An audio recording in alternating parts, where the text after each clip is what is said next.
بہر رحمت بہر رحمت.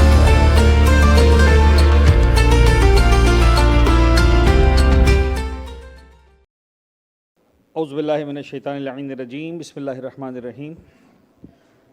الحمدللہ رب العالمین والصلاة والسلام علی اشرف الانبیاء والمرسلین وعلی آلہ الطیبین الطاہرین واللعن الدائم علی اعدائہم اجمعین من الآن الی قیام یوم الدین. اما بعد فقد قال اللہ الحکیم فی کتابہ المبین. بسم اللہ الرحمن الرحیم. یا ایہا الناس اتقوا ربکم الذي خلقكم من نفس واحدة وخلق منها زوجها وبث منها رجالا كثيرا ونساء واتقوا الله الذي تساءلون به والأرحام إن الله كان عليكم رقيبا وقال أيضا والذين يصلون ما أمر الله به أن يوصل ويخشون ربهم ويخافون سوء الحساب. ناظرین، بہار قرآن کے آج کے میری حد تک 5ویں اور آخری پروگرام میں ظاہر سی بات ہے کہ کل بھی علماء کرام، کل سے مزید علماء کرام یہاں پر آئیں گے اور قرآن کی آیات پر گفتگو کریں گے. اور جیسا کہ میری اطلاع ہے انشاءاللہ کل سے قبلہ حجت الاسلام ساجد وکیل صاحب انشاءاللہ جو ہے وہ یہاں پر رونق افروز ہوں گے اور قرآن مجید کی آیت پر گفتگو کریں گے. آج کی حد تک جس موضوع کا میں نے انتخاب کیا ہے ان 10-12 منٹ کے لیے، صلہ رحم، صلہ ارحام. سورہ مبارک نساء کی میں نے پہلی آیت اور سورہ رعد کی 21ویں آیت میں نے آپ کے سامنے پیش کی. ارشاد رب العزت ہوا یا ایھا الناس اتقوا ربکم، اے لوگو اللہ سے ڈرو. الذی خلقکم من نفس واحدہ، جس نے تم کو ایک نفس سے پیدا کیا. وخلق منھا زوجھا، اس کا جوڑا بنایا، ان دونوں سے کثیر تعداد میں مردوں اور عورتوں کو پیدا کیا. واتقوا اللہ الذی تساءلون بہ والارحام، اور اس خدا سے ڈرو جس کا واسطہ دے کر تم ایک دوسرے سے بات چیت کرتے ہو اور رشتہ داروں کے تعلقات کو بگاڑنے سے بچو. والارحام، خبردار رشتہ داروں کے ساتھ قطع تعلق مت کرنا. ان اللہ کان علیکم رقیبا، یقیناً پروردگار عالم تم پر نگرانی کر رہا ہے. اسی طرح سورہ رعد میں ارشاد ہوا والذین یصلون ما امر اللہ بہ ان یوصل، وہ لوگ جو پروردگار عالم کے دیے ہوئے حکم کے مطابق صلہ رحم کرتے ہیں، رشتہ جوڑ کے رکھتے ہیں. ویخشون ربہم، اور اللہ کے خشیت ان کے دلوں کے اندر ہے، وہ اپنے رب کی خشیت دل میں رکھتے ہیں. وَيَخَافُونَ سُوءَ الْحِسَابِ، اور قیامت کے دن کے برے حساب سے یعنی ڈرتے ہیں کہ برا انجام نہ ہو. عزیزان، صلہ رحم ایک بہت ہی اہم موضوع ہے تعلیمات اہل بیت، تعلیمات قرآن اور تعلیمات اسلام میں. اور آپ یوں سمجھ لیجئے کہ مختلف ڈائمنشنز کے اعتبار سے پروردگار عالم نے قرآن مجید میں بہت ہی اسپیسیفک ہو کر ان موضوعات پر بات کی ہے. سب سے پہلے میں بتاؤں کہ صلہ رحم یہ لفظ کیا ہے، تاکہ وہ افراد جو ان الفاظ سے آشنا نہیں ہو کم از کم سیکھ جائیں. صلہ عربی زبان میں صاد سے، سین سے نہیں، صاد سے جب صلہ لکھا جاتا ہے یعنی کنیکٹڈ ہونا، کنیکشن بنانا، جڑے رہنا، جوڑنا، دیٹ از کالڈ صلہ. رحم، اب یہ اس کی بڑی خوبصورتی ہے اس کے اندر کہ کہاں سے اس کو نکالا گیا ہے. روایتوں کے اندر تو یہاں تک ملتا ہے کہ حدیث قدسی میں پروردگار عالم کا ارشاد ہے کہ میں جو رحمان و رحیم ہوں وہاں سے میں نے یہ لفظ لیا ہے رحم، اور وہ لفظ یہاں پہ لے کر آیا ہوں. لیکن رحم ایکچولی عربی زبان میں ماں کے بدن میں وہ مقام جہاں اولاد پرورش پاتی ہے، دیٹ از کالڈ رحم. اور ظاہر سی بات ہے کہ ایک اولاد وہاں پرورش نہیں پاتی، ایک سے زیادہ اولاد پرورش پاتی. رحم کو جوڑ کے رکھنا یعنی یہ جو بلڈ کنیکشن ہے، پھر نانا نانی، دادا دادی، ماں باپ، چچا پھوپھی، خالہ ماموں، ان کے کزنز، یہ سارا کا سارا جو بلڈ ریلیشنز ہیں، رحم کے ساتھ جن کا تعلق ہے، ان کے تعلقات کو کنیکٹ رکھنا، جوڑ کے رکھنا، مل کے رکھنا، دیٹ از کالڈ صلہ رحم.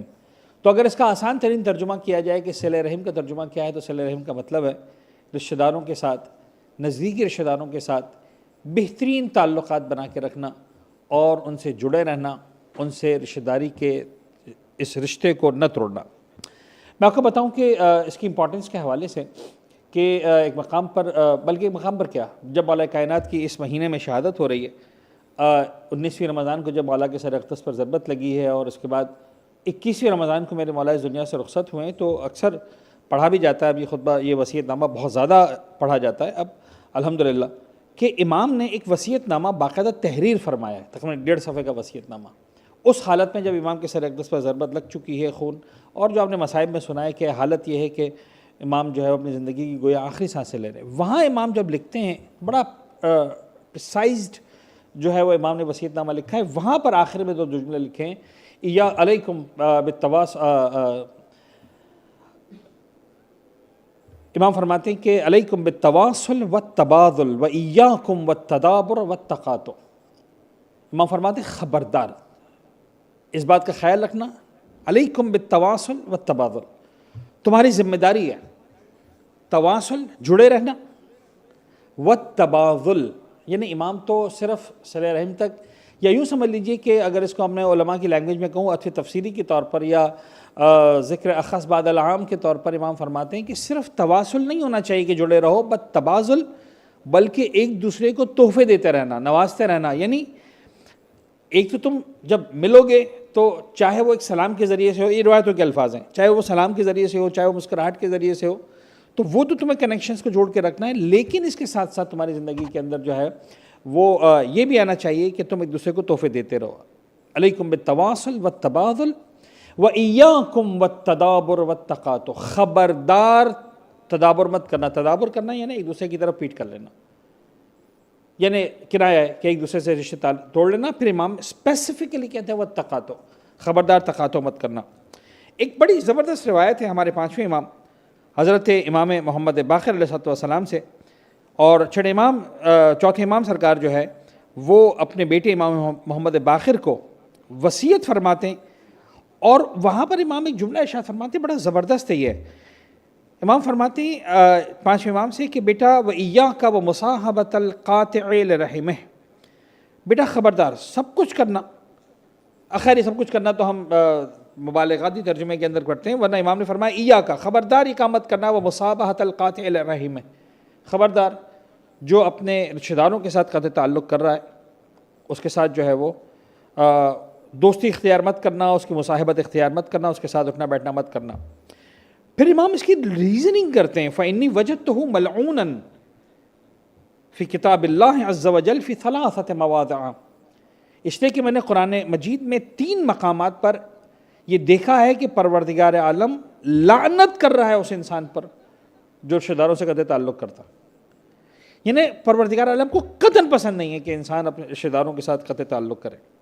قال اللہ عز وجل، پھر امام نے جو ہے وہ سورہ محمد کی 24ویں اور 25ویں آیت کی تلاوت کی، سورہ رعد کی 27ویں آیت کی تلاوت کی، اور سورہ 25ویں آیت کی، اور سورہ بقرہ کی 27ویں آیت۔ میں آپ کے سامنے آیتیں پڑھتا ہوں جلدی سے، فرماتے ہیں فَهَلْ عَسَيْتُمْ إِن تَوَلَّيْتُمْ أَن تُفْسِدُوا فِي الْأَرْضِ وَتُقَطِّعُوا أَرْحَامَكُمْ أُولَٰئِكَ الَّذِينَ لَعَنَهُمُ اللَّهُ، جو اپنے رشتہ داروں کے ساتھ قطع تعلق کر لیتے ہیں یہ وہ لوگ ہیں الَّذِينَ لَعَنَهُمُ اللَّهُ، پروردگار عالم جن پر لعنت بھیج رہا ہے، فَأَصَمَّهُمْ وَأَعْمَىٰ أَبْصَارَهُمْ، ان کے کانوں کو بھی خدا نے بہرا بنا دیا ہے، ان کی آنکھوں کو بھی خدا نے اندھا بنا دیا۔ سورہ بقرہ رات کے اندر ارشاد ہوتا ہے الَّذِينَ يَنقُضُونَ عَهْدَ اللَّهِ مِن بَعْدِ مِيثَاقِهِ، وہ لوگ جو پروردگار سے میثاق کے بعد، عہد کرنے کے بعد توڑ دیتے ہیں، وَيَقْطَعُونَ مَا أَمَرَ اللَّهُ بِهِ أَن يُوصَلَ، اور قطع تعلق کرتے ان لوگوں کے ساتھ جن کے ساتھ پروردگار نے جڑنے کا کہا ہے، وَيُفْسِدُونَ فِي الْأَرْضِ، یہی تو وہ لوگ ہیں جو زمین میں فساد پھیلا رہے ہیں، أُولَٰئِكَ لَهُمُ اللَّعْنَةُ وَلَهُمْ سُوءُ الدَّارِ، یہی ہیں جو لعنت کے حقدار بھی ہیں اور آخرت میں بدترین مقام اور جایگاہ کے حقدار بھی ہیں۔ پھر سورہ بقرہ میں پروردگار ارشاد فرماتے ہیں، امام فرماتے ہیں وَقَالَ فِي الْبَقَرَةِ الَّذِينَ يَنقُضُونَ عَهْدَ اللَّهِ مِن بَعْدِ مِيثَاقِهِ وَيَقْطَعُونَ مَا أَمَرَ اللَّهُ بِهِ أَن يُوصَلَ وَيُفْسِدُونَ فِي الْأَرْضِ أُولَٰئِكَ هُمُ الْخَاسِرُونَ، باقاعدہ طور پر پروردگار عالم لعنت کے زمرے ان لوگوں کو شامل کر رہا ہے جو اللہ سے کیے عہد کو توڑتے ہیں، اور یقطعون ما امر اللہ بہ یوصل، تقریباً سیم الفاظ ہیں جو سورہ مبارکہ رات میں استعمال ہوئے ہیں۔ اس کے بعد ایک اور روایت میں آپ کے سامنے پیش کروں، 1-2 منٹ آپ کے مزید لوں میں۔ ایک مقام پر امام صادق فرماتے ہیں خالقہ سے بچو، اس لیے کہ انسان کو تباہ کر دیتی ہے یہ چیز۔ کسی نے پوچھا، راوی نے پوچھا مولا یہ خالقہ کیا ہے؟ امام نے فرمایا قطع رحم کرنا، رشتہ داروں سے تعلقات توڑ دینا۔ امام باقر علیہ السلام ارشاد فرماتے کہ اللہ کے رسول نے ارشاد فرمایا میں اپنی امت کے حاضر اور غائب جو قیامت تک اس دنیا میں آنے والے ہیں سب کو میں یہ نصیحت کر رہا ہوں کہ خبردار، بطور خاص ہی نصیحت کر رہا ہوں کہ دیکھو اپنے رشتہ داروں کے ساتھ تعلقات کو جوڑے رکھنا، ان کے ساتھ صلہ رحم کرتے رہنا، ان سے ملتے رہنا، چاہے تمہیں اس کے لیے 1 سال کی مسافت اختیار کرنا پڑے۔ بہت امپورٹنٹ ہے پیغمبر کے دور میں۔ آج کل کا زمانہ تو خیر بڑا فاسٹ ہے اور ہم چند گھنٹوں میں مطلب کئی ہزار کلومیٹر کا سفر طے کر لیتے ہیں۔ پیغمبر کے زمانے میں پیغمبر فرماتے ہیں کہ if you have to travel for 1 good year، اور پیغمبر کے زمانے میں ٹریول کا مطلب ہے کہ آپ کو کیش کیری کرنا ہے، راستے میں سردی گرمی بہار خزاں چور ڈاکو قزاق پتہ نہیں کن کن مراحل سے گزرنا ہے انسان کو، بزنس کی خاطر، کوئی مثلا بینیفٹ کی خاطر۔ پیغمبر فرماتے نہیں، رشتہ داروں سے ملنے کی خاطر۔ اگر 1 سال کا سفر بھی اختیار کرنا پڑے تب بھی جناب علی جو ہے وہ تمہیں جانا ہے، اس لیے کہ دین کا حصہ ہے صلہ رحم کرنا۔ طلحہ بن زید کہتے ہیں کہ امام صادق علیہ السلام سے روایت نقل فرماتے کرتے ہیں کہ ایک شخص قبیلہ خفعم کا اللہ کے رسول کی خدمت میں آیا، بس یہ آخری بات میں آپ کے سامنے پڑھوں، اور اس نے آ کر اللہ کے رسول سے سوال کیا۔ بڑی زبردست روایت ہے اور اس کے بڑے نکات ہیں صلہ رحم کے ساتھ، تو میں چاہ رہا ہوں کہ جلدی سے اس روایت کو آپ کے سامنے پیش کروں۔ اس نے آ کر سوال کیا کہ یا رسول اللہ، اسلام میں سب سے بہترین چیز کیا ہے؟ تو اس روایت کے مطابق پیغمبر نے فرمایا ایمان باللہ، سب سے پہلی چیز پروردگار پر ایمان۔ اس کے بعد اس نے پوچھا کہ یا رسول اللہ اس کے بعد سیکنڈ نمبر پر کیا ہے؟ میں جب اس روایت کو پڑھا تھا ذہن میں خیال ہے کہ ایمان باللہ کے بعد ممکن ہے اللہ کے رسول نماز کی بات کریں، روزے کی بات کریں، عبادات کی بات کریں، لیکن عجیب بات ہے ایمان باللہ کے بعد جو سب سے پہلی چیز کا تذکرہ اللہ کے رسول فرمانے وہ ہے صلہ رحم۔ پھر اس نے پوچھا تیسرے نمبر پہ کیا چیز ہے؟ اللہ کے رسول نے فرمایا امر بالمعروف، نیکیوں کا حکم دینا اور برائیوں سے روکنا۔ 3 پر آ کر راوی رک گیا۔ اس نے پھر ایک الگ سوال کیا، اسی سوال کو الٹ دیا، کہا یا رسول اللہ یہ بتائیے اسلام میں سب سے زیادہ ناپسندیدہ چیز کیا ہے؟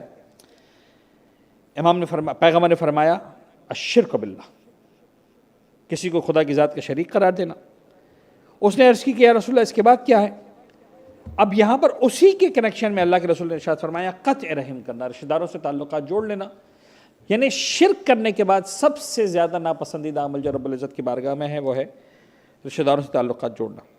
اس نے آخر میں تیسری سوال پوچھا یا رسول اللہ اس کے بعد کیا؟